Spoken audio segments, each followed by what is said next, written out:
diartikan sebagai seseorang yang terbiasa berusaha untuk menyakiti atau mengintimidasi mereka yang mereka anggap rentan. Bullying sering ditujukan pada orang tertentu karena ras, agama, jenis kelamin, orientasi seksual, penampilan, hingga kondisi fisik seseorang. Jenis-jenis bullying: bullying fisik, bullying verbal, bullying sosial, dan cyberbullying.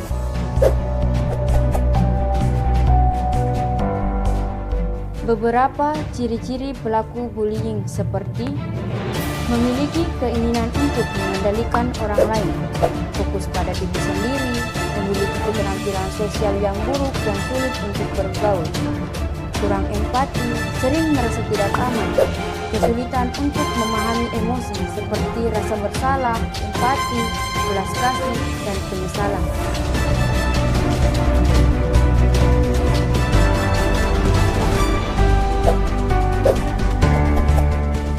Bullying dapat memberikan dampak jangka panjang maupun jangka pendek pada korbannya.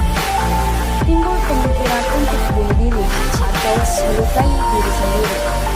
Mengalami masalah di sekolah, memiliki masalah suasana hati, tidur, nafsu makan, dan juga tingkat energi.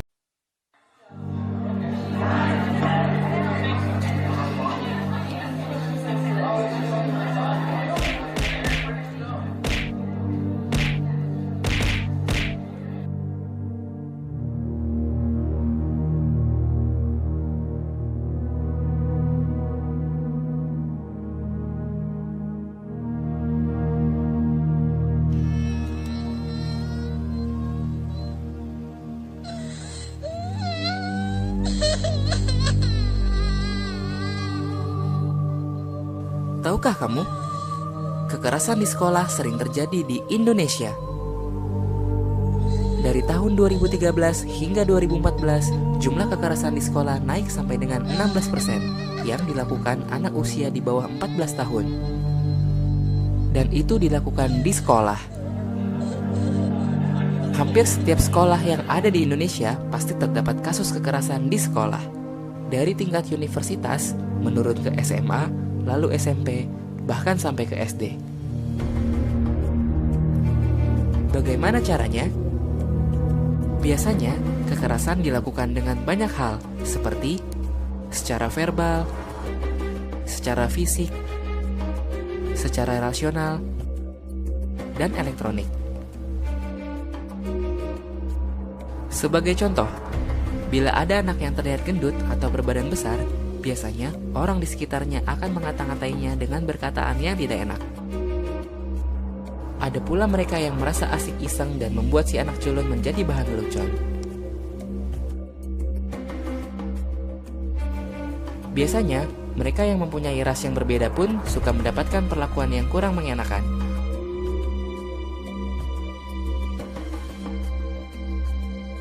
Zaman pun berubah. Kekerasan ini pun bisa dilakukan melalui media elektronik atau biasa kita sebut media sosial. Tahukah kamu apa dampak dari perbuatan itu? Bagi yang melihat, tentu saja akan berdampak pada dampak mental. Dia akan merasa takut dan merasa tidak nyaman. Bagi pelaku, biasanya akan mendapat sanksi bertahap dari orang tua, pihak yang berwajib, atau di persidangan, dan bisa sampai akhirnya di penjara.